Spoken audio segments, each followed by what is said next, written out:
नमस्कार. तुम्ही पाहताय दैनिक राज्य लोकतंत्र.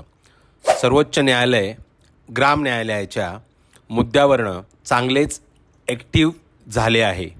सर्वोच्च न्यायालयाने सर्व राज्यांच्या मुख्य सचिवांना आणि उच्च न्यायालयाच्या रजिस्ट्रार जनरलांना ग्राम न्यायालयाची स्थापना, कार्यप्रणाली आणि विद्यमान पायाभूत सुविधांची माहिती देणारी प्रतिज्ञापत्र 6 आठवड्यात दाखल करण्याचे निर्देश दिले आहेत. सर्वोच्च न्यायालयाने ग्राम न्यायालयाच्या स्थापनेबाबत वेगाने काम करण्याचे आदेश दिले आहेत. शुक्रवारी सर्वोच्च न्यायालयाने सांगितले की ग्राम न्यायालयाच्या माध्यमातून लोकांना सहज आणि जलद न्याय त्यांच्या दारात मिळेल. याशिवाय ट्रायल कोर्टात प्रलंबित केसेस कमी होतील. 2008मध्ये कायदा मंजूर झाल्यानंतर न्यायालयाने ग्राम न्यायालयाच्या स्थापनेला गती देण्यास सांगितले. न्यायालयाने सर्व राज्यांच्या मुख्य सचिवांना आणि उच्च न्यायालयाच्या रजिस्ट्रार जनरलांना ग्राम न्यायालयाची स्थापना, कार्यप्रणाली आणि विद्यमान पायाभूत सुविधांची माहिती देणारे प्रतिज्ञापत्र 6 आठवड्यात दाखल करण्याचे निर्देश दिले आहेत. NGO national federation of societies for fast justice आणि इतरांनी 2019 मध्ये दाखल केलेल्या याचिकेवर सुनावणी करताना न्यायमूर्ती BR गवई आणि KV विश्वनाथन यांनी हा आदेश दिला. या याचिकेत सर्व केंद्र आणि राज्य सरकारांना ग्राम न्यायालयांच्या स्थापनेसाठी पावले उचलण्याच्या सूचना मागितल्या आहेत.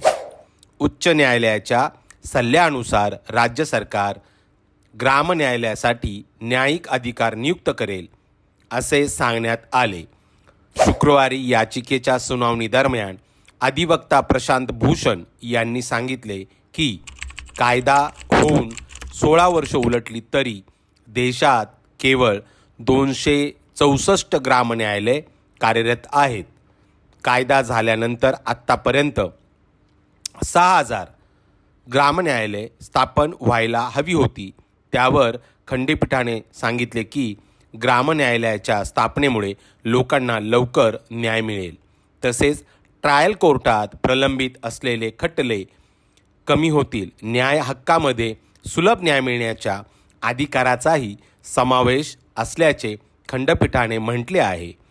खंडपीठाने सर्व राज्य सरकारांचे मुख्य सचिव आणि उच्च न्यायालयाचे रजिस्ट्रार जनरल यांना ग्राम न्यायालयाची स्थापना आणि कामकाजाबाबत 6 आठवड्यात प्रतिज्ञापत्र दाखल करण्याचे निर्देश दिले आहेत. याशिवाय न्यायालये उभारण्यासाठी सध्याच्या पायाभूत सुविधांचाही प्रतिज्ञापत्रात उल्लेख करावा, अशा सूचनाही त्यांना आल्या. सर्वोच्च न्यायालयाने प्रतिज्ञापत्र दाखल करण्यापूर्वी राज्य सरकारने मुख्य सचिव आणि उच्च न्यायालयाचे रजिस्ट्रार जनरल यांची भेट घेऊन ग्राम न्यायालयाच्या स्थापनेसाठी तयार केलेल्या योजनेवर चर्चा करावी, असे म्हटले आहे.